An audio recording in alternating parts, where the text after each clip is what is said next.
এটা আমি প্রথমে একদমই ধরতে পারিনি। ইনানের অস্বাভাবিক ব্যবহার প্রথম দিন থেকেই সন্দেহজনক লাগলেও ওকে চোখে চোখে রাখি সবসময়।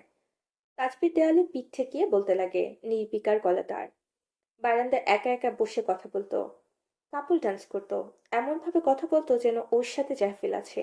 আমার চেয়ে থাকা ইনান লক্ষ্য করেছিল অবশ্য। তবে ও হয়তো ভেবেছিল আমি ওকে বিরক্ত করার জন্য চেষ্টা করছি বা ওর পিছু নিচ্ছি। তাই ও রেগেও গিয়েছিল। আর আমার ধারণা ওর মনের মধ্যে গেঁথে গিয়েছিল আমি শরতের মতো কেউ একজন। ইনানের মধ্যে থাকা জাহফিলও ভেবেছে সেটা, যেহেতু ওরা কানেক্টেড। সেজন্য জাফিল, আই মিন ইনান, আমাকে মারার চেষ্টা করে। আমি যা ভেবেছি তাই সত্যি হলো। ওর পার্সোনালিটি ডিসঅর্ডারে আক্রান্ত হলো। জাজ খান এবার তাজবিরকে প্রশ্ন করলো, তুমি কেন আমার মেয়ের উপর নজরদারি করছো? আর কেন বা আমার পেছনে লেগেছো? উদ্দেশ্য কি তোমার? এই পর্যায়ে কিছুটা রেগে যায় ইজাজ। তাজবীরের কারণে আজকের সত্যটা সবার সামনে এলো। তা জঘন্যভাবে। তাজবীর যদি তার ভিডিও না করতো তাহলে প্রমাণ থাকতো না। ইনান আর তিনি বেঁচে যেতেন। তাজবীর বাঁকা হাসে, মস্করা করে বলে, এই ধরুন, আপনার কুকর্মের শাস্তি দেওয়াটাই উদ্দেশ্য ছিল? মানে? আরে আরে, ঘামছেন কেন? চিন্তিত হবার ভান করে বলল তাজবীর। ইজাজ কপালে হাত দিয়ে দেখলেও তিনি আসলেই ঘামছেন। ঢোক গিলে বললেন, বাজে বকো না। এসব আমার ধাতে নেই। তবে একটা কথা বলি, আপনার থেকে প্রিয় জিনিস কেড়ে নেওয়াই ছিল আমার মেইন উদ্দেশ্য। আপনি শারীরিক শাস্তি পান কি পান না তা আমার কাছে ম্যাটার করে না। কিন্তু মানসিকভাবে আপনাকে ভেঙে ফেলতে চেয়েছি আমি। অ্যান্ড আই গেস সাকসেসও হয়েছি। আপনি সারা জীবন অনুতপ্ত হয়ে ধুকে ধুকে মরবেন, এটাই আমার চাওয়া। ইজাজ খানের চোখ অক্ষিগোচর থেকে বেরিয়ে আসার উপক্রম। এই ছেলেকে তিনি ভালো করে চিনেন না অব্দি, শুধু ইনানের পড়শি হিসেবেই, যা একটু চোখে দেখা হয়েছে তাই আর কি। আজকে তো এই ছেলে তাদের কল দিয়ে ডেকে এনেছিল। কে ও? কিসের প্রতিশোধ নিতে এতটা ছটফট করছে এই ছেলে? পলক, ইজাজ আর তাজবীরের ব্যক্তিগত কথায় একদম মাথা ঘামায় না। তার চিন্তা ইনানকে নিয়ে। নতুন করে ইনানকে পাবার আশায় উত্তেজিত সে। তবে কঠিন হবে অবশ্য।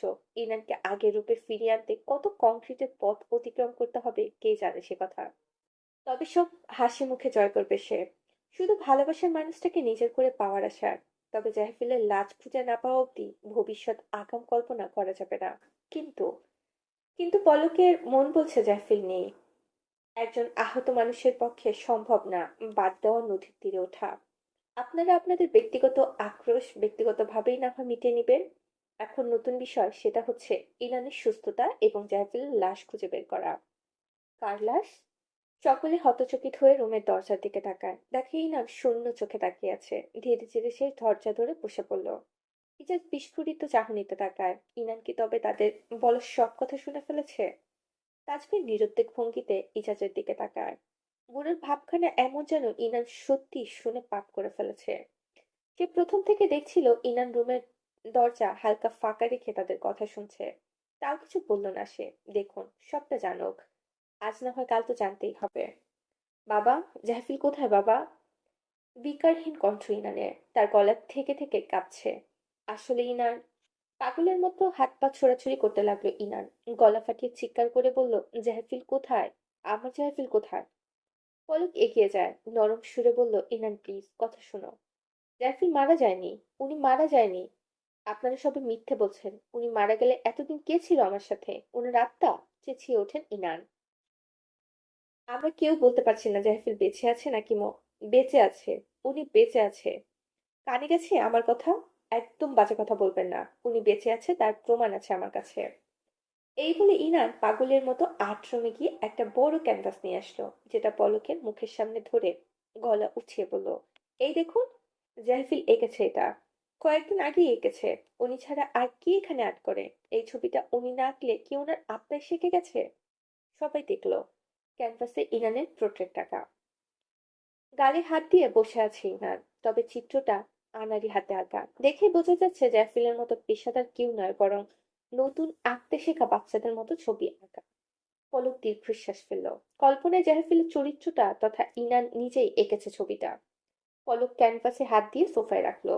ইনানের কাজ ঝাঁকিয়ে ইনানের মতো করে চেঁচিয়ে বলল, এটা জাহফিল আঁকেনি, তুমি এঁকেছো তুমি। তোমার ভেতরে থাকা জাহফিলের চরিত্রটা এঁকেছে। ভালো করে দেখো, চোখ খুলে দেখো। ইনানের পায়ের কয়েক ঝাঁঝালো লাগলো। ইনান স্ট্যাচুর মতো শটান দাঁড়িয়ে থাকলো। ঘোলা চোখে দেখলো ক্যানভাসের ছবিটা। এলোমেলোভাবে আঁকা এই ছবি। পলক তারপর মোবাইলের ভিডিওগুলো দেখাতে লাগলো। ইনান একা একা হাসছে, কথা বলছে, নাচছে। দেখো, নিজ চোখে রাখো, এটা তুমি একা একা হাসছো, কথা বলছো। এখানে তোমার সাথে কেউ নেই, তুমি একা, সম্পূর্ণ একা।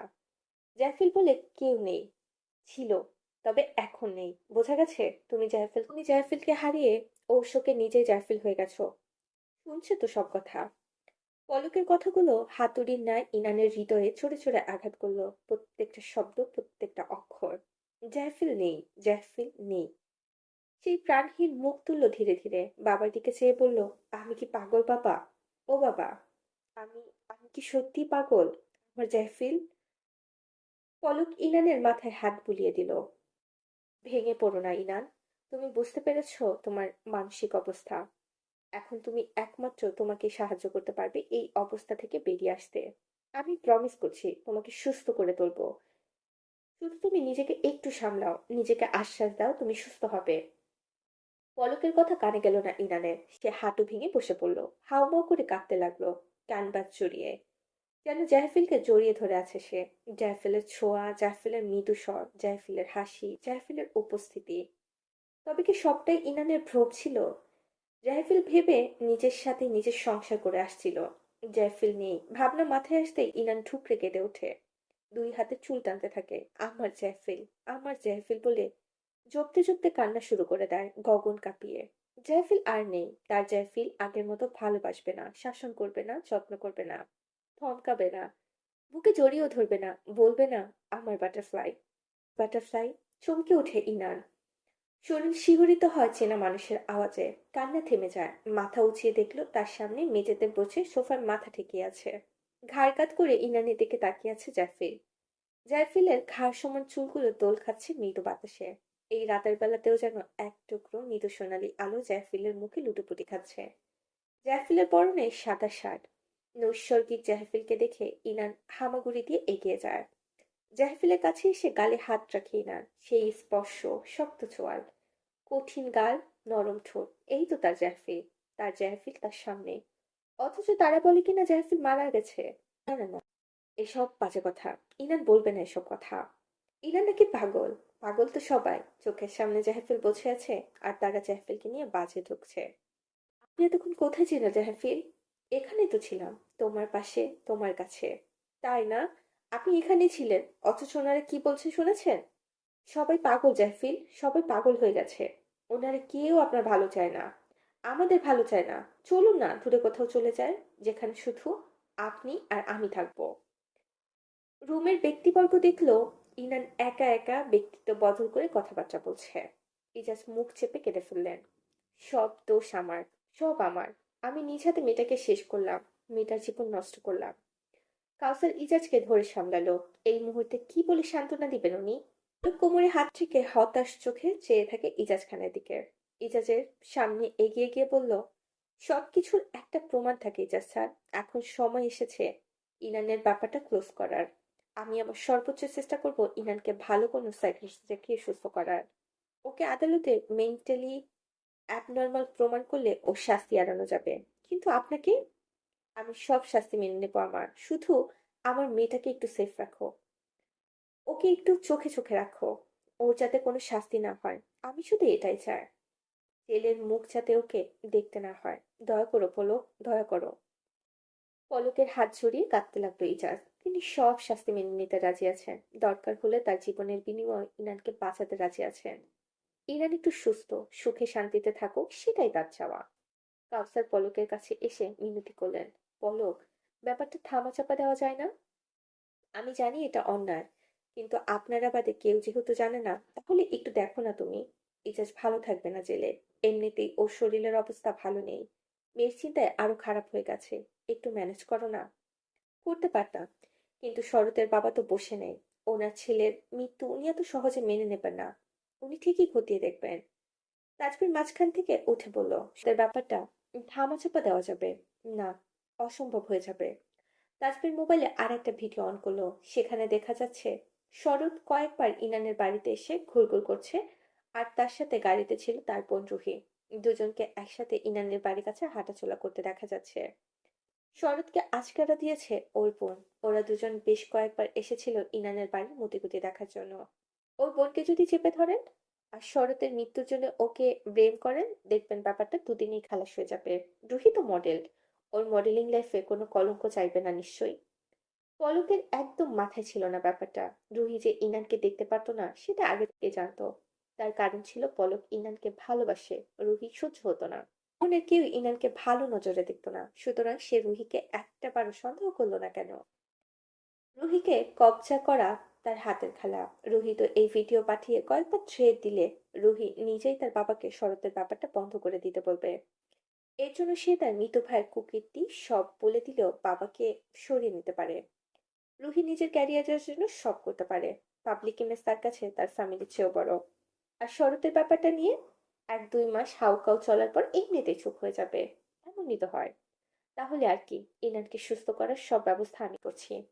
আপনিও বেঁচে গেলেন ইজাজ চাই ইজাজ স্যার। ভাগ্য ভালো আপনার। একজন সৎ পুলিশের অফিসার হয়েও অসৎ একটা কাজ করতে হচ্ছে আমাকে, ঠিক আপনার মতো। পলক আর কিছু না বলে কাউসার সাহেবকে ইরানের চেতনাহীন করে ওকে কোলে তুলে নিয়ে চলে যায়। ইজাজ তখন অবাক চোখে তাসবিরের দিকে তাকিয়ে আছে। এই ছেলে তাকে ফাঁসালো, আবার তাকে বাঁচালো। আসলে চাইছেটা কি? কম্পিত গলায় বললেন, তুমি তুমি কি চাও আমার থেকে? কেন এমন করছো? তাজবির চুলগুলো ব্রাশ ব্রাশ করলো। ঠোঁট চেপে হেসে বলল, কি কি চাই আমি বলুন তো? আপনার জেলে পচা মরাটা দেখতে আমার খুব কষ্ট হবে জানেন। এত বড় শাস্তি দেওয়ার মন আমার নেই। এত নিষ্ঠুর আমি না। ইউ আর ফ্যামিলি তো। ইজাজের দৃষ্টি চমকদার। কি কি বললে তুমি? কি বললাম? নিষ্পাপ স্বর তাজবীরের। ইজাজ এতটাই চমকালেন যে কিছুই বলতে পারছিলেন না। গলায় কথা বেঁধে যাচ্ছিল। It's okay. এত ভয় পাচ্ছেন কেন? ভয় পাওয়ার তো কিছু নেই। আপনি সেফ, টোটালি সেফ। তাই না বাবা? টেনে টেনে সুর করে বলল তাজবীর। সময় করো তো, সময় কত দ্রুত বয়ে যায়। মনে হয় এই তো সেদিন না শীত শেষ হলো, অথচ শীতের শেষ হওয়ার আজ 5 মাস। সম্মুখে শান্ত নির্মল সমুদ্রের দিকে তাকিয়ে গভীর শ্বাস টেনে নেয় পলক। হিরেখচিত তার ঝিকঝিকি করছে গাঢ় নীল আকাশ। বড় চাষ সমুদ্রের বুকে হেলে গেছে, যেন সমুদ্রের অতলে এক্ষুনি ডুবে মরবে। সমুদ্রের শোষ আওয়াজ মৃদু গর্জন তুলে তীরে আছড়ে পড়ছে। পায়ের নিচে তাকায় পলক। সফেদ ফেনারা গাঢ় হয়ে আবার মিলিয়ে নিজের অবস্থানে ফিরে যাচ্ছে। হিম বাতাস, বাতাসে ভেসে আসা বেলি ফুলের সুবাস, সব মিলিয়ে মনোমোহন পরিবেশ। পলক এক পা সমুদ্রের ফেনা তুলে পানিতে রাখলে অনুভব করে তার পাশে কারো উপস্থিতি। মাথা তুলে দেখলো তার স্বপ্নের রমণী আনমনা হয়ে চাঁদের দিকে নিষ্পলক তাকিয়ে আছে। পলকের ঠোঁটে মৃদু হাসি রেখা দেখা যায়। বেলি ফুলের সুবাস তাহলে ইনানের কাছ থেকেই আসছে। আর চোখে ইনানকে পর্যবেক্ষণ করে। সাদা লং গাউনে আবৃত ইনানের ছোট্ট দেহ। বাতাসে খোলা চুল এলোমেলো ভাবে উঠছে। চাহনি নির্বিকার। ইদানিং ইনানের চোখের ভাষা বোঝা দায় হয়ে পড়েছে পলকের জন্য। কেন যেন সে বুঝতে পারছে না ইনানের মনে কি চলছে বা তার আবেগ কি। ঠান্ডা হাতে ইনানের সরু নাকের দিকে বাড়িয়ে দিতে পলক ঠান্ডা হাত ইনানের সরু হাতের দিকে বাড়িয়ে দিতে গিয়েও থমকে যায়। মনের মধ্যে এক অদৃশ্য শিকল তাকে অচেনা অজানা বন্ধনে আবদ্ধ করে রাখছে। ইনানের দিকে এগাতে গিয়েও পারছে না কেন যেন। আড়ষ্ট হয়ে হাত জোড়ো পকেটে পুরে নেয়। তার উচিত ইনানের পাশে থাকা এই সময়টাতে। যদিও সে জানে না ইনান ভেতর থেকে আদৌ স্বাভাবিক নাকি চিৎকার করে কাঁদছে। কয়েক মাসের মধ্যে কত ধাক্কা সামলাতে হয়েছে মেয়েটাকে। ইজাজ খান মারা গিয়েছেন। ইজাজ খানের যে অবস্থা হয়েছিল তাতে উনি বিদায় না নিলে বরং আরো অবাক হতো পলক। কিছু ঘিন্ন সত্যের মুখোমুখি হওয়ার পর সত্যি বলতে আগের মতো সম্মানটা ইজাজ খানের জন্য বিন্দু মাত্র আসেনি পলকের। মুখোশের আড়ালে থাকা জন্তু মানবের বৃথা মান্য হয়ে এসেছিল। এত সাপ মস্তিষ্কের অধিকারী হয়েও পলক কখনো বুঝতে পারেনি ইজাজের খোলসের আড়ালে যে কত জঘন্য একজন জানোয়ার আছে। তাজবীর ইজাজের অবৈধ সন্তান। তিনি ইনানের মাকে বিয়ে করার আগে তাজবীরের মার সাথে প্রেম করে তাজবীরকে জন্ম দিয়েছিলেন। তাজবীর ছোট থেকে একটা অজানা জায়গায় বড় হয়েছিল। বোঝ হওয়ার বয়স থেকে দেখলো সে এমন একটা জায়গায় যেখানে তার সমান ছোট বড় অনেক ছেলে মেয়ে রয়েছে। তথাকথিত এতিমখানা নামে যে জায়গা পরিচিত। একজন স্যুট-বুট পরনের ভদ্রলোক এসে তাকে প্রায়শই দেখে যেত, আদর করত, খেলনা কিনে দিত। লোকটি তাকে বলেছিল তাকে বাবা বলে ডাকতে। অবুজ তাজবীর তাই ডাকতো। সাথে একজন ভদ্রমহিলাও ছিল অবশ্য। লোকটি যে মহিলাকে পরিচয় করিয়ে দিয়ে বলল, এটা তোমার মা। মা শব্দটির সাথে নতুন পরিচয় কিশোর তাজবীর। ছোট থেকেই তার বুঝ বয়সের তুলনায় কম ছিল বিদায় তার মাথায় অনেক কিছু ঢুকতো না। কোনো ছেলে মেয়েদের মুখে কখনো মা ডাক শোনেনি, তাই সম্পূর্ণ অচেনা ঠেকলো তার কাছে। শুধু সে এতটুকু জানতো, তাদের কেউ নেই, তারাই এই আশ্রমে থাকে। তখন তাজবীরের মনে শুধুই একটাই প্রশ্ন ঘুরপাক খেত, তার তো বাবা আছে, মা আছে, তাহলে তাকে কেন এখানে থাকতে হয়? কিন্তু মুখ ফুটে কাউকে বলতে পারতো না। চুপচাপ উপভোগ করত নামে মাত্র বাবার আদর, কিন্তু মায়ের আদর সেটা সে কখনোই পায়নি। মহিলাটি ছিল চমৎকার দেখতে, যথেষ্ট সুন্দরী। ঘন লম্বা চুল, মাথায় থাকতো সানগ্লাস। এক একদিন এক এক সাজে দেখা যেত তাকে। আশ্রমে ছেলে মেয়েদের সাথে গুঞ্জন ছুটত, পড়ি এসেছে। মহিলাটিকে তাজবীরকে কেন যেন হেলায় ফেলায় দেখতো। তাজবীরের দিকে তাকাতো যেন কোনো কুৎসিত জীবের দিকে তাকিয়ে আছে। অন্যান্য ছেলেমেয়েরা তার কাছে আসলে তিনি সুন্দর হেসে হেসে কথা বলতেন, অথচ তাজবীরের বেলাতে ছিল তার নাক ছিটকানো তাড়না। মা ডাকলে সাড়াও দিতেন না তিনি। তাজবীরের যখন আর একটু বয়স বাড়ে, একটু একটু বোঝ হলো, তখন দেখলো ওই বাবা নামের লোকটি একদম আসতেন না বলে চলে। খুবই কম আসতো।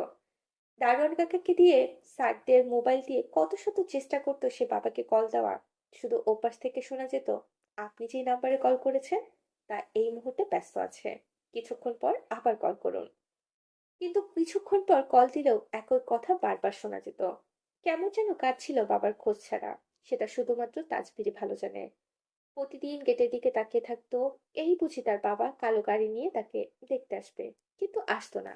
যখন একেবারে আশা ছেড়ে দিল, তখন তাজবীরকে ডাকা হলো আশ্রমে হেড স্যারের রুমে। তাজবীর বাবা এসেছে ভেবে ছুটে যায়, কিন্তু গিয়ে দেখে সেখানে শুধু ওই মহিলাটি বসে আছেন।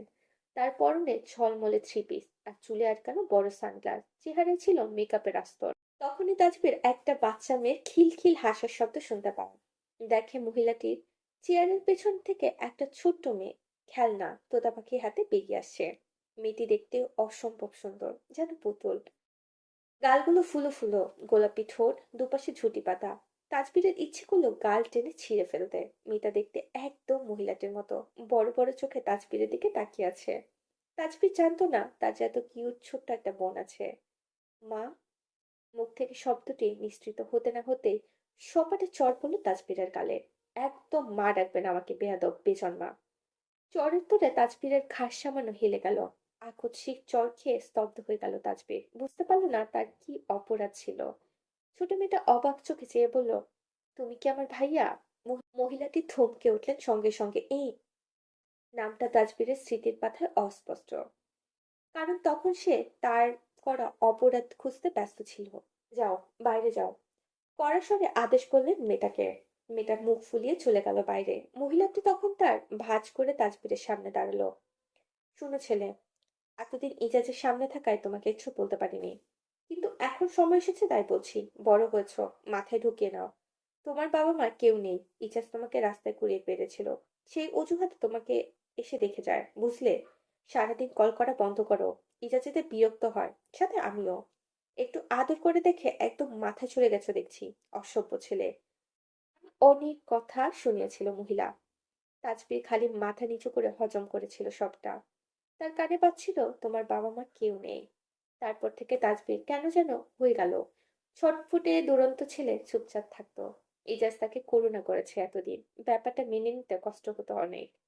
তারপর অনেকদিন পর তাজবীর একবার গেটে বই খাতা হাতে ঢুকছিল, তার সেই সময় একজন বয়স্ক মহিলা তার হাত ধরে থামায়।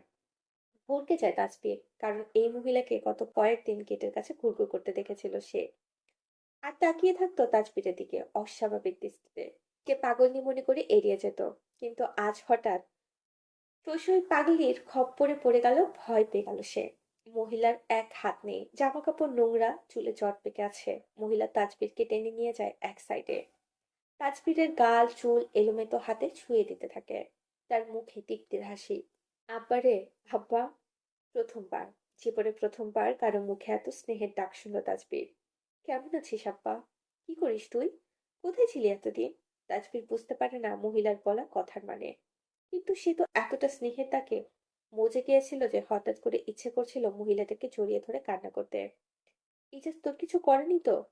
তোকে কোনো কষ্ট দেয়নি তো? আগন্তুকের মুখে ইজাজ খানের নাম শুনে বিস্মিত হয় সে। তার মুখ দিয়ে এতটুকু বের হয়, কে আপনি? তারপর তারপর ঘটে যায় অনেক কিছু। তাজবীর তার জীবনের কালো অধ্যায় জানতে পারে। মহিলাটি তাজবীরের জন্মধাত্রী। মহিলাটির সাথে ইজাজের দুইটা ছবি তার প্রমাণ। আরেকটা প্রমাণ ছিল মহিলার চেহারা হুবহু তাজবীরের মতো। জানতে পারে বিয়ের আশ্বাস দিয়ে সম্পর্ক করে ইজাজ তার সাথে। সম্পর্কের মাঝেই একজন বড়লোক বাবার মেয়ের সাথে পরিচয় হয় ইজাজের। প্রেমে পড়ে যান আর এক মেয়ের। তাজবীরের মায়ের সাথে সম্পর্ক ছিন্ন করতে গেলে জানতে পারে সে গর্ভবতী। ইজাজ তখন নতুন প্রেমিকার প্রেম এত মাতোয়ারা যে প্রাক্তন এবং প্রাক্তনের বাচ্চাকে মেরে ফেলার হুমকি দেয়। তাজবীরের জন্মের পর তার মা তাকে এইখানে রেখে যায়। এটা জানতে পেরে ইজাজ নতুন প্রেমিকা তার সম্পর্কে জানেন এবং এতে একটুও বিচলিত না হয়ে বরং ইজাজকে আদেশ করে তাজবীরের মাকে মেরে ফেলতে। তার শান্তি হবে। অন্ধ ইজাজ তাই করার জন্য হন্য হয়ে তাজবীরের মাকে মারার চেষ্টা করে। এতে অত্যাচার করে এক হাত হারাতে হয় তাজবীরের মাকে। ভাগ্যক্রমে পালিয়ে নিজের জীবনটা বাঁচাতে পারেন তিনি। তারপর তাজবীরের খোঁজ জানার পর ইজাজ প্রায় আশ্রমে এসে দেখে যেতেন। তবুও পিতৃপ্রেম তার মনে জেগে উঠেছিল। তবে তার মূল লক্ষ্য ছিল তাজবীরের মাকে খোঁজা। এই জন্যই এখানে আসা প্রতিদিন। ভাবতেন তাজবীর থেকে তাজবীরের মার খোঁজ পেতে পারেন। তাজবীরের মা শুনেছেন তার সাথে সম্পর্ক ছিন্নের কয়েক বছর পর ইজাজ তার প্রেমিকা বিয়ে করেছেন এবং তাদের ঘরে ফুটফুটে মেয়েও হয়েছে। ভেবেছিলেন এই বুঝি তার রক্ষা। কিন্তু ইজাজের বউ এতটাই হিংস্র এবং ঈর্ষাসিত ছিলেন যে তিনি প্রতিজ্ঞাবদ্ধ ছিলেন তাজবীরের মাকে মেরে ফেলার জন্য। এতটা বছর লুকিয়েছিলেন তিনি। তাজবীরের মা কান্না করতে করতে তাজবীরের কাছে মিনতি করেন, আব্বা, তুই ওই জানোয়ারটাকে ছাড়িস না আব্বা। আমার জীবনটা নষ্ট তো করেছে, সাথে তোরটাও করেছে। ওই জানোয়ারের যদি আমার খোঁজ পায় তাহলে আমাকে মেরেই ফেলবে বাপ। আমি এখন আর মরার চিন্তা করি না। আমি জানি ওই জানোয়ার এখনো নজর রাখে তোর উপর, যদি আমার দেখা পাওয়া যায়। কিন্তু আমার মনে হইল তোর সত্যি কথা বললে তুই ওই জানোয়ারে সারা জীবন ভালো মানুষ ভাইবা যাইতি।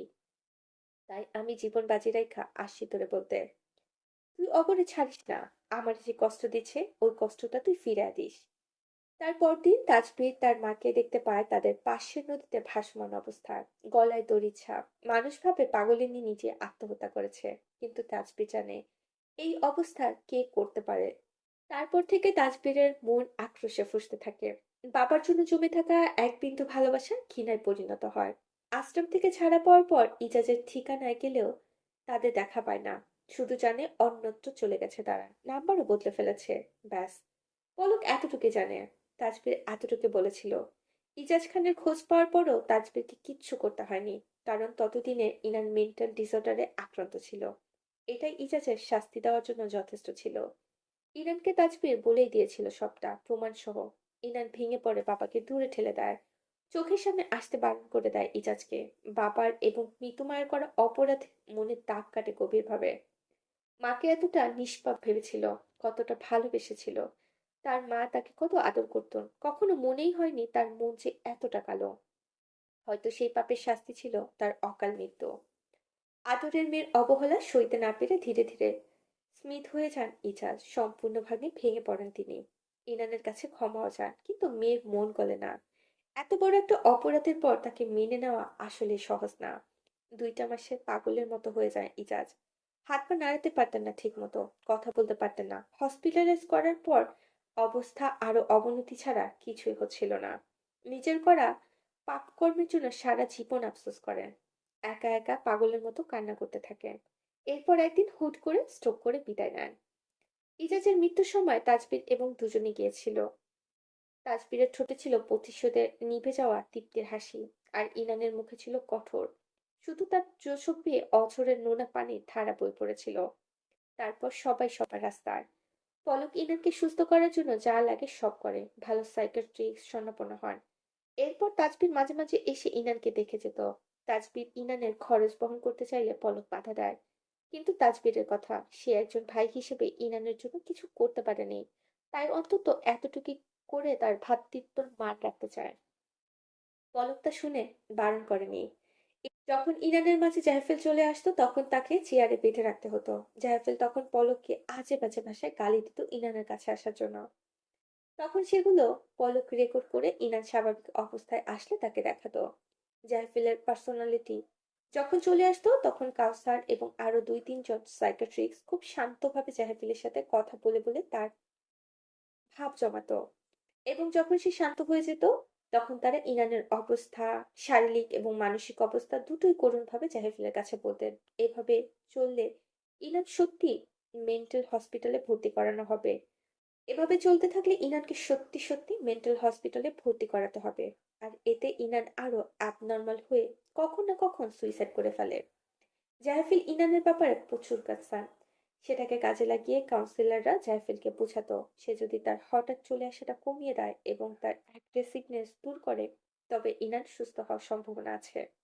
তারা ইনানকে ব্রেন ওয়াশ করতে পারলেও জাহফিলকে করতে অনেক বেগ পেতে হয়েছে তাদের। বর্তমানে ইনান আগে থেকে অনেকটা শান্ত এবং জাহফিলের পার্সোনালিটি হুটহাট আর আসে না তার মধ্যে। দিনে একবার কিংবা 2 দিনে একবার করে আসে, নর্মাল কথাবার্তা হয় আবার চলে যায়। ইরানের চিকিৎসা খুব সময় সাপেক্ষ ব্যাপার, তবে আশা রাখা যায় ইরান ঠিক হবে হয়তো। জাহফিল, পলকের ভাবনার ইতি ঘটে। তার পাশে দাঁড়ানো ইনান বিষণ্ণ সুরে জাহফিলের নাম ধরে ডেকে ওঠে। পলকের কষ্ট হয়, সত্যি অনেক কষ্ট হয়। ইনান মাঝে মাঝে জাহফিলকে ডাক দেয়। ইনানকে পাওয়ার আশায় একসময় হাল ছেড়ে দিয়েছিল সে, কিন্তু এখন ইনানের কেউ নেই, না আছে বাবা, না আছে জাহফিল। ইনানকে ভালো করে চেনার মতো তাজবির না। তাই তার উপর ছেড়ে দিয়ে পলক নিজের সব ভার নিজের কাঁধে তুলে নিয়েছেন। এখন তো ইনানকে সে 100% পাবে, শুধু সময়ের অপেক্ষা। পলক পকেটের মধ্যে রাখা ডায়মন্ড রিংটার দিকে তাকায়, হাতের মুঠো নিয়ে বিড়বিড় করে বলে, শুধু সময়ের অপেক্ষা।